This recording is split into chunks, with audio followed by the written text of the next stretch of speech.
Assalamualaikum warahmatullahi wabarakatuh. Perkenalkan, nama saya Hayatul Fikri Nuri Chandra dari Prodi Manajemen Pajak dengan NIM 2523353. Di sini saya akan membahas materi mengenai bentuk dasar komunikasi. Yang pertama, dari yang saya ketahui, terdapat 4 jenis dari bentuk dasar komunikasi. Yang pertama yaitu komunikasi secara verbal, yaitu komunikasi yang menggunakan kata-kata atau penyampaian pesan. Komunikasi ini terbagi menjadi dua, lisan dan tulisan. Yang pertama ialah komunikasi secara lisan, seperti misalnya percakapan, presentasi, diskusi, telepon maupun yang lain-lain. Yang kedua ialah secara tulisan, seperti surat resmi, email, ataupun laporan atau artikel. Kedua jenis komunikasi ini tentunya memiliki kekurangan dan kelebihan masing-masing. Yang kedua ialah komunikasi nonverbal, yaitu tidak adanya kata-kata, tetapi melalui isyarat ataupun simbol untuk menyampaikan komunikasinya. Seperti misalnya kontak mata, bahasa tubuh, intonasi, jarak, maupun penampilan seseorang. Yang ketiga ialah komunikasi yang dilakukan berdasarkan arah penyampaiannya.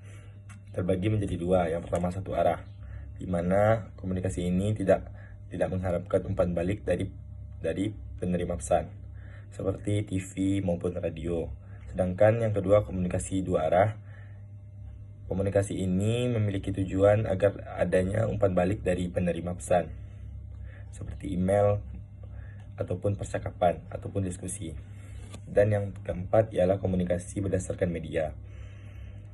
Terbagi menjadi dua, yaitu komunikasi secara langsung tanpa adanya perantara dan komunikasi secara tidak langsung dengan menggunakan media seperti misalnya telepon maupun email. Dan materi kedua mengenai proses komunikasi perpajakan, yaitu proses penyampaian pesan dari DJP ke wajib pajak pribadi atau badan. Hal ini melalui beberapa tahapan. Yang pertama yaitu sumber atau komunikator, yaitu badan yang menyampaikan pesan seperti misalnya DJP, Fiskus pemerintah, maupun konsultan pajak. Yang kedua ialah penyusunan pesan agar nanti pesannya mudah dipahami. Yang ketiga ialah media, itu sebagai alat perantara. Biasanya menggunakan website DJP, email, atau aplikasi pajak perpajakan yang lain. Yang keempat itu ada penerima atau komunikan. Seperti yang teman-teman ketahui ialah itu seperti misalnya wajib pajak pribadi atau badan. Yang kelima ialah penafsiran, yaitu proses di mana mereka memahami isi dari pesan yang disampaikan.